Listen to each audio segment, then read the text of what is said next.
পাপিয়া, খেতে দাও, খিদে পেয়েছে। চলে এসছো, দাঁড়াও আমি ভাতটা গরম করে দিই।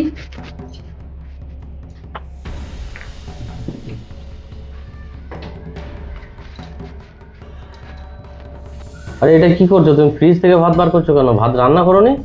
না না, কালকের ভাত অনেকটা বেঁচে গিয়েছিল। তুমি একটু বসো, আমি এখনই গরম করে দিচ্ছি। আরে তাহলে কি প্রত্যেকদিন এইরকমই করো নাকি তুমি? না না, প্রত্যেকদিন করি না, কালকে অনেকটা ভাত বেঁচে গিয়েছিল না। কত কষ্ট করে তুমি রোজগার করে নিয়ে আসো, আর সেই ভাত ফেলে দিলে খুব গায়ে লাগে না বলো? আচ্ছা তুমি দাঁড়াও দাঁড়াও দাঁড়াও, বুঝলাম তোমার কথা। আর ফ্রিজে কি কি রেখেছো আমি একটু দেখি তো, ফ্রিজটাতে।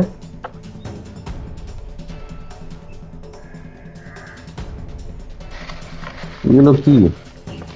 বাবা, আদা, সব বোনাস করেছে। আর কি আছে দেখি, কি সব বোনাস করেছে।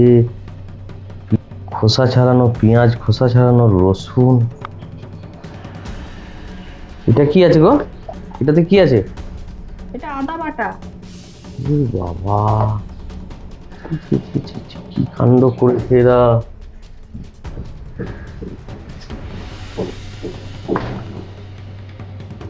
এইগুলো কি ক্ষতি হয় তুমি জানো? এই জিনিসগুলো যে তুমি ফ্রিজে ভরে রেখেছো। না না, সবাই তো রাখে, সেই জন্য আমিও রাখি, আমার বান্ধবীরা রাখে। আর তোমার অফিসের টাইমে আমাকে খুব তাড়াহুড়ো করতে হয়, তাই আমি মশলা বেটে রেখে দিয়েছি। আচ্ছা, তো এইগুলো কত ক্ষতি করে শরীরের পক্ষে তুমি জানো? তোমার কোনো ধারণা আছে এগুলো? ফ্রিজে রাখলেই তো ভালো থাকে, সেই জন্য সবাই রাখে, আমিও রেখেছি। এই যে তুমি, এই যে ভাতটা রেখেছো ফ্রিজে, এই ভাতটা তুমি ফ্রিজে রেখেছো, এটা কত ফাঙ্গাস ধরে জানো? ফ্রিজের ফাঙ্গাসগুলোকে কত ধরে এগুলোতে। ভাতে সব থেকে বেশি ফাঙ্গাস ধরে। আর সেই ভাত খেলে মারাত্মক শরীরে রোগ হবে। বুঝি। এই তোমার মতনই অনেকজন মনে করে যে ভাত ফ্রিজে রেখে খেলে ব্লাড সুগার লেভেল আর কোলেস্ট্রল লেভেলে অনেকটা মানে রেহাই পাওয়া যায়, কিন্তু এটা একদম ভুল। যদি তুমি ভালো থাকতে চাও, ভাত 24 ঘন্টার মধ্যে খেয়ে নিতে হবে।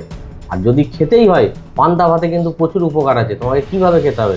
গরম ভাতটা তুমি যা খাবার খেয়ে নিলে, যেটা বাজলো, ফ্রিজে না রেখে সেটাকে জল দিয়ে রাখবে, তার পরের দিন খাবে পান্তা ভাত হিসাবে, কিন্তু ফ্রিজে একদম নয়।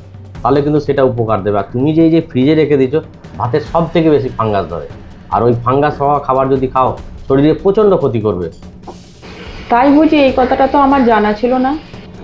এই যে খোসা ছাড়ানো রসুনগুলো রেখে দিয়েছে ফ্রিজের মধ্যে, খোসা ছাড়ানো রসুনে প্রচুর ফাঙ্গাস ধরে।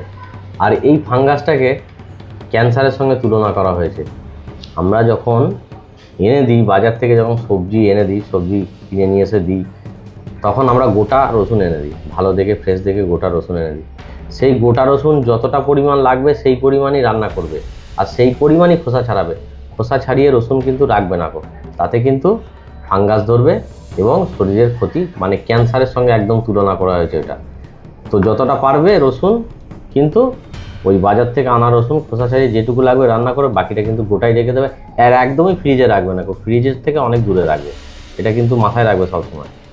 তাহলে তো আমি এতদিন ধরে না জেনে ফ্রিজে রাখতাম, আর রাখবো না কখনো। এই যে এই পেঁয়াজগুলো রেখেছো, খোসা ছাড়িয়ে কি সুন্দর করে পেঁয়াজগুলোকে ফ্রিজে রেখে দিয়েছো, ভালো থাকবে। এটা লাগেনি, বেশিরভাগই সবাই এটাই করে।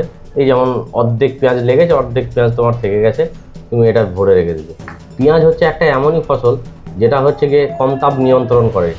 এটা যখনই তুমি ফ্রিজে রাখবে না, এই ফ্রিজের ফাঙ্গাসগুলোকে কিন্তু প্রচণ্ডভাবে, ব্যাকটেরিয়াগুলোকে কিন্তু আকর্ষণ করবে, এটাকে কিন্তু ধরবে।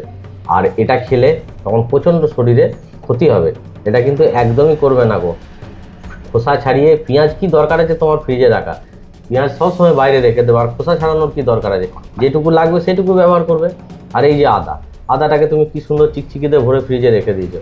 জানো আদা প্রচুর ফাঙ্গাস ধরে, আর প্রচুর ফাঙ্গাস ধরে। এটা কিন্তু লিভার আর কিডনির প্রচুর ক্ষতি করবে। তুমি যদি ওই ফাঙ্গাস ধরা আদাটা যদি রান্না করে খাওয়াও, এই কিডনির আর লিভারের প্রচণ্ড ক্ষতি করে। এবং এই আদা যদি দীর্ঘদিন খেতে থাকি আমরা, আমাদের মানে মারাত্মক ভয়ঙ্কর রোগ পর্যন্ত হতে পারে। তাই এইসব জিনিসগুলোকে তুমি একদমই ফ্রিজে রাখবে না গো। আর এইভাবে জানো না জিনিসগুলোকে রেখে দিয়েছো, এই জিনিসগুলো খেলে কি ক্ষতি হবে। এই যে কষ্ট করে পয়সা ইনকাম করে নিয়ে আসছি, সবাই ভালো থাকবো, খুশিতে থাকবো, সুখে থাকবো বলে, কিন্তু এই টাকা যে রোজগার করে নিয়ে এসে ভালো মন্দ খাচ্ছি, একদিন এই টাকায় ডাক্তারকে দেখাতে সব চলে যাবে। তো যতটা পারবে, আমি যেগুলো জানি সেগুলো কিন্তু তোমাকে বললাম, এগুলো কিন্তু মোটেও ফ্রিজে ভরবে না করে, বুঝতে পারলে আমার কথাটা? ঠিক আছে, আমি তো এগুলো জানতাম না, তা তুমি যেহেতু আমাকে বললে, আমি এই কাজগুলো সব সঠিকভাবেই করব, আর আমি এইভাবে ফ্রিজে রাখবো না।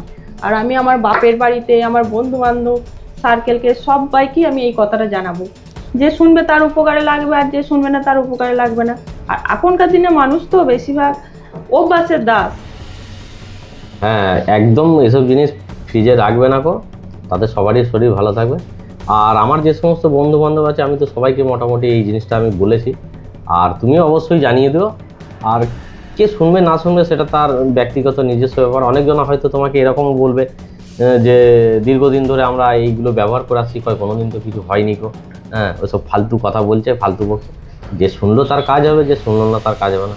আর শুনতে তো কোনো পয়সা লাগবে না গো। আর ব্যবহার এইরকমভাবে চললেও, মানে কথা শুনে চলে যদি কেউ, তারও কোনো পয়সার খরচ নেই গো। তো দেখতেই পারে যে এটা বেটার হচ্ছে না হচ্ছে না।